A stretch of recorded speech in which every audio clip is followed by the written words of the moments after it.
how's everybody doing? A couple of weeks ago I posted a video about my frustrations and anxiety over choosing a B camera to go with my GH5 that I'm filming with right now.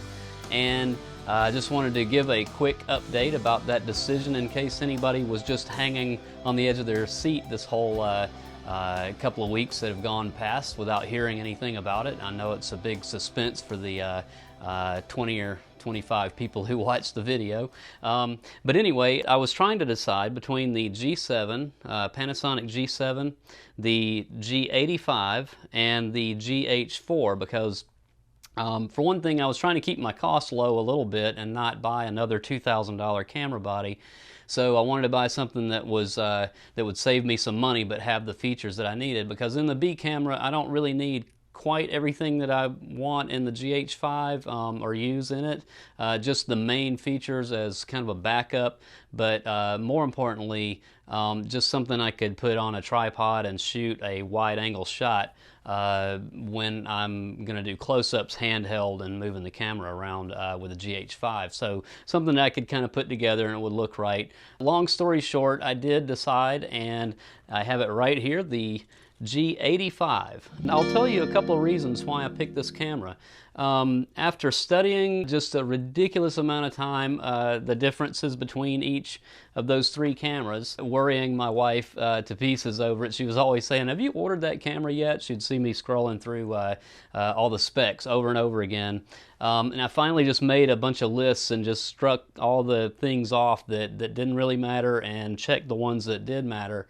And it came down to the fact that the G85 could operate in a general sense as a backup for my GH5 because it had the in-body image stabilization. The other two did not. And it's the newer of the three cameras that I was mentioning. That kind of gives me a little bit of, I don't know, maybe a false sense of security, but a little bit of a security in that I think the camera will hold up maybe just a little bit longer.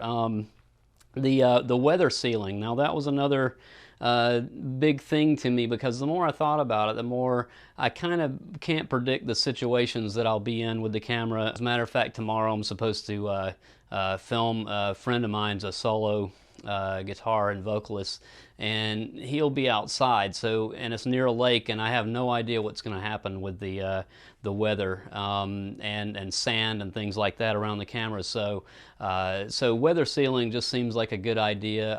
I've done a few things like that. Plus, I just like going outside doing some nature and landscape type photography stuff. So it's good to have that weather sealing. Another thing that really struck me about the camera is that it just feels like a little mini version of the GH5. It's kind of bossy with its little weather sealed body, and the ergonomics are real similar. There's a lot of the same kind of location with the buttons and features.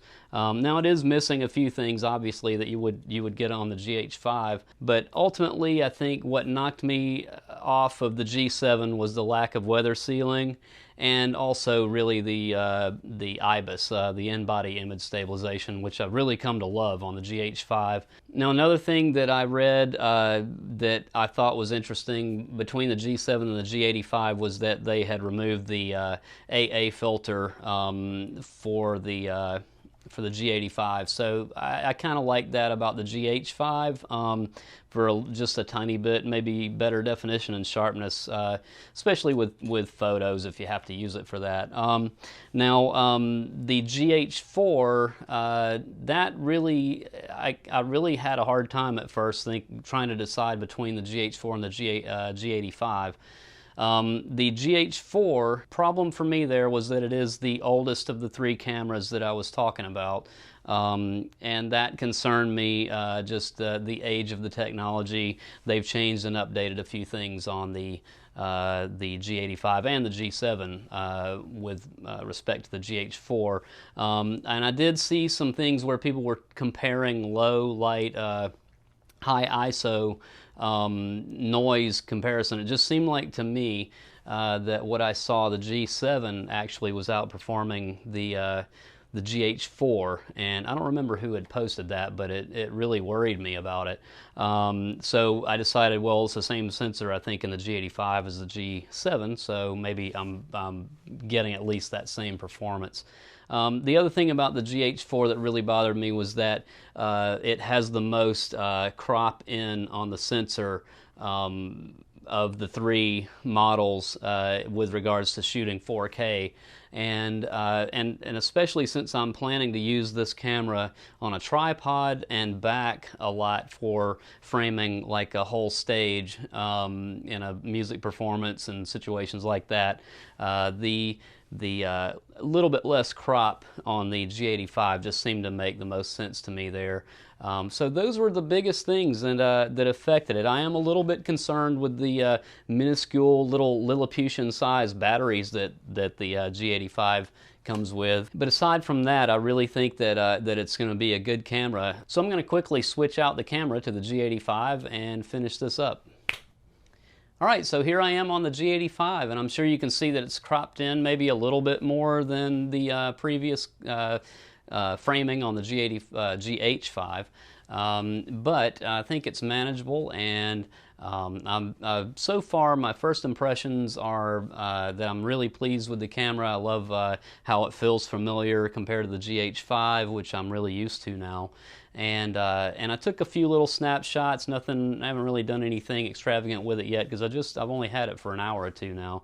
But just looking at initially at taking some pictures with it and a few little test clips with video and comparing them, I feel like it's going to be a good fit to go with the GH5. Like I say, I'm going to put it through its paces tomorrow, and maybe I'll make a video where I'll come back and tell you a little bit more about how well these cameras fit together, at least from my experience. Alright, so thanks for watching, and if you made it this far, I really appreciate it that you've watched this video, and I hope you found it at least informative and interesting a little bit. And if you have any experiences using these two cameras together, I would like to hear about it as always. Put that in the comments. If you enjoyed this video, click like, subscribe, and I will hope to see you soon.